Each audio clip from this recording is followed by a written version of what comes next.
சகரியா அதிகாரம் 10. பின்மாறி காலத்து மழையை கர்த்தரிடத்தில் வேண்டிக் கொள்ளுங்கள். அப்பொழுது கர்த்தர் மின்னல்களை உண்டாக்கி வயல்வெளியில் அவரவருக்கு பயிருண்டாக அவர்களுக்கு மழையை கட்டளையிடுவார். சுரூபங்கள் அபத்தமானதை சொல்லிற்று, குறி சொல்லுகிறவர்கள் பொய்யை தரித்தார்கள்.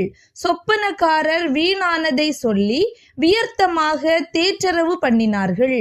ஆகையால் ஜனங்கள் ஆடுகளைப் போல சிதறி மேய்ப்பன் இல்லாததினால் சிறுமைப்பட்டார்கள்.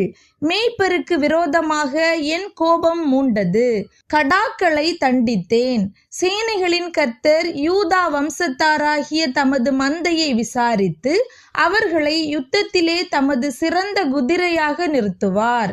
அவர்களிலிருந்து கோடிக்கல்லும் அவர்களிலிருந்து கூடார முளையும் அவர்களிலிருந்து யுத்த வில்லும் வரும். அவர்களிலிருந்து ஆளுகிற யாவரும் ஏகமாய் புறப்படுவார்கள்.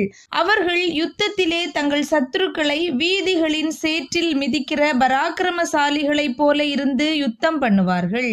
கர்த்தர் அவர்களோடே கூட இருப்பார். குதிரைகளின் மேல் ஏறி வருகிறவர்கள் வெட்கப்படுவார்கள்.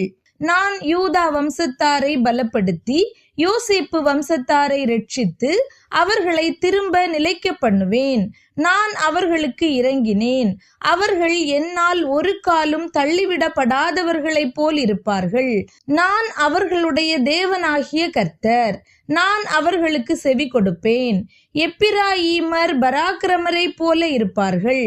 மதுபானத்தால் களிப்பது போல அவர்களுடைய இருதயம் களிக்கும்.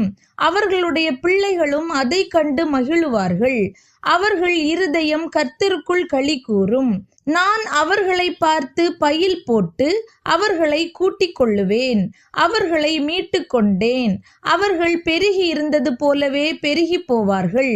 நான் அவர்களை ஜனங்களுக்குள்ளே இறைத்த பின்பு அவர்கள் தூர தேசங்களிலே என்னை நினைத்து தங்கள் பிள்ளைகளோடும் கூட பிழைத்து திரும்புவார்கள். நான் அவர்களை எகிப்து தேசத்திலிருந்து திரும்பி வர பண்ணி அவர்களை அசீரியாவிலிருந்து கூட்டிக் கொண்டு அவர்களை கீலேயாத் தேசத்துக்கும் லீபனோனுக்கும் வர பண்ணுவேன். அவர்களுக்கு இடம் போதாமற் போகும். இடுக்கம் என்கிற சமுத்திரத்தை கடக்கையில் அவர் சமுத்திரத்தின் அலைகளை அடிப்பார். அப்பொழுது நதியின் ஆழங்கள் எல்லாம் வறண்டு போகும். அசீரியாவின் கர்வம் தாழ்த்தப்படும். எகிப்தின் கொடுங்கோல் விலகி போகும். நான் அவர்களை கர்த்தருக்குள் பலப்படுத்துவேன்.